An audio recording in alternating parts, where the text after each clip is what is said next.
Have you ever wondered why raising taxes doesn't always increase government revenue? It sounds simple, right? Higher tax rate equals more money for the government. But economics isn't always that straightforward.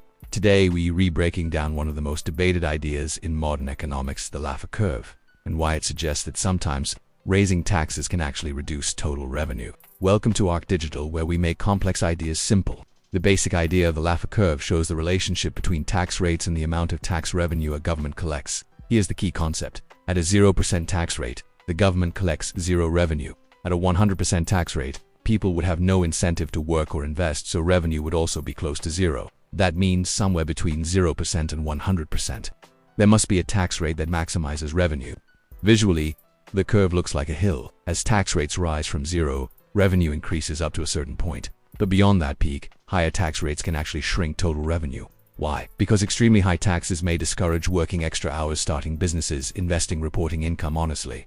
When economic activity slows down, the tax base shrinks, and so does revenue. Where did it come from? The concept was popularized by economist Arthur Laffer in the 19th. During a meeting with government officials, Laffer famously sketched the curve on a napkin to illustrate his argument.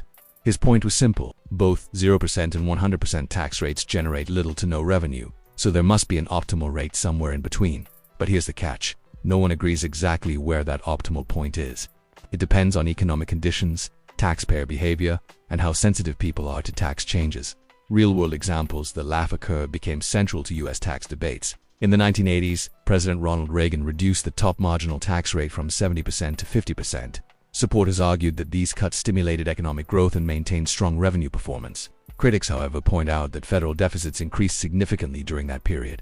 Earlier in the 1960s, President John F. Kennedy pushed for major tax cuts, leading to the Revenue Act of 1964. Some economists believe these cuts helped fuel economic expansion. Others argued that broader economic forces, not just tax policy, drove the growth. So what's the takeaway?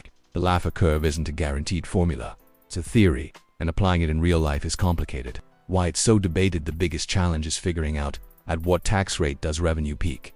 That depends on something economists call the elasticity of taxable income, basically. How much people change their behavior when taxes change. In some economies, raising taxes may barely affect work or investment. In others, even small increases might significantly alter behavior.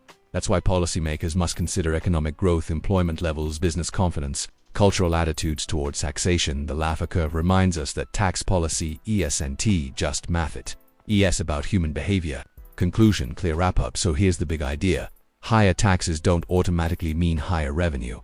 Beyond a certain point, they may actually reduce it.